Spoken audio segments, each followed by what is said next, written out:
Acte 42 des Gilets jaunes. Est-ce déjà la rentrée? Mais avec quelle idée, quelle parole? Le 31 août 2019, est-ce déjà septembre pour les Gilets jaunes? Est-ce leur marche de rentrée? Les Gilets jaunes ne sont malheureusement pas dans une attitude de faire avancer un mieux vivre ensemble. Certains l'ont espéré et ont rapidement préféré ne plus marcher avec eux.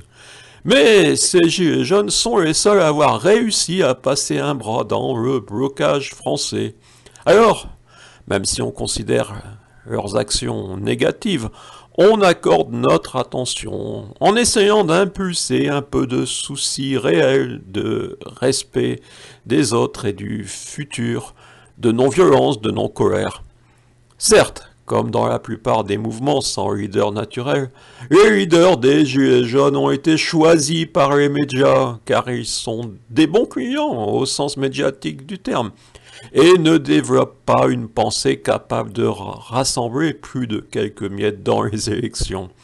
Alors, quel sens peut avoir cette 42e semaine au-delà de dépasser les rassemblements de quelques centaines de motivés? Le mois d'août a rappelé que les vrais fondamentaux ne sont pas franco-français.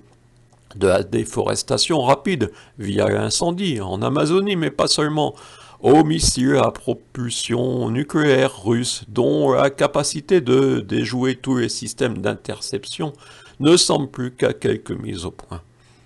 Certains pourraient certes se dire on en profite avant le déluge, on continue à réclamer du pouvoir d'achat et la retraite à 55 ans ou 60, blablabla. Alors, un 31 août pour rendre possible un septembre noir du gouvernement, une rentrée très chaude, comme le rêvent certains. Que le septembre soit rose, noir ou arc-en-ciel ne changera sûrement pas grand-chose. Les pesticides continuent à être déversés. L'eau, l'air, la terre et notre alimentation empoisonnée.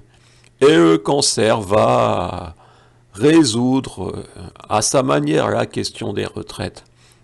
Quant à cette vision globale qui n'a jamais vraiment existé dans ce mouvement, elle ne trouve aucune réelle audience, la preuve m'est chronique.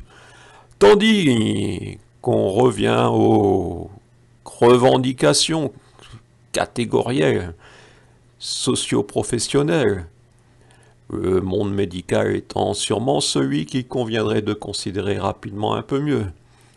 Pendant ce temps-là, certains mettent en place leur stratégie pour conserver leur fauteuil de maire en 2020 ou s'y asseoir.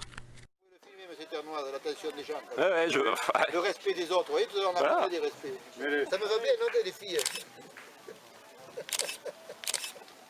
Et alors ça rime à quoi en fin de compte?